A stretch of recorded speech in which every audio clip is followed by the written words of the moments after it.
I have promised to eliminate 10 old regulations for every new regulation, which will soon put many thousands of dollars back in the pockets of American families.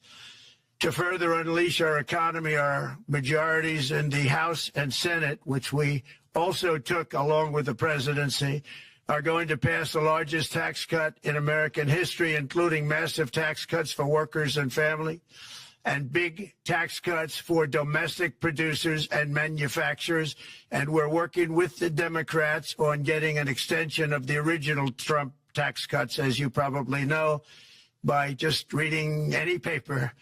My message to every business in the world is very simple. Come make your product in America, and we will give you among the lowest taxes of any nation on earth.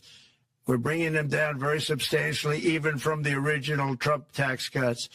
But if you don't make your product in America, which is your prerogative, then very simply you will have to pay a tariff, differing amounts, but a tariff which will direct hundreds of billions of dollars and even trillions of dollars into our treasury to strengthen our economy and pay down debt. Under the Trump administration, there will be no better place on earth to create jobs, build factories, or grow a company than right here in the good old USA.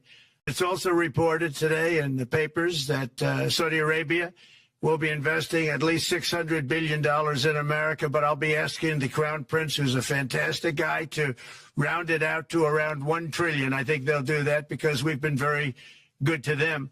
And I'm also going to ask Saudi Arabia and OPEC to bring down the cost of oil. You got to bring it down, which, frankly, I'm surprised they didn't do before the election. That didn't show a lot of love by them not doing it. I was a little surprised by that.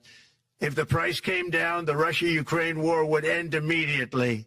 Right now, the price is high enough that that war will continue. You got to bring down the oil price. You got to end that war. They should have done it long ago. They're very responsible, actually, to a certain extent, for what's taking place. Millions of lives are being lost. With oil prices going down, I'll demand that interest rates drop immediately, and likewise, they should be dropping all over the world. Interest rates should follow us. All over, the progress that you're seeing is happening because of our historic victory in a recent presidential election, one that has become quite well known throughout the world. I think a lot of things are happening to a lot of countries. They say that there's light shining all over the world since the election, and even countries that we aren't particularly friendly with are happy because they understand what there is a future and how great the future will be. Under our leadership, America is back and open for business. And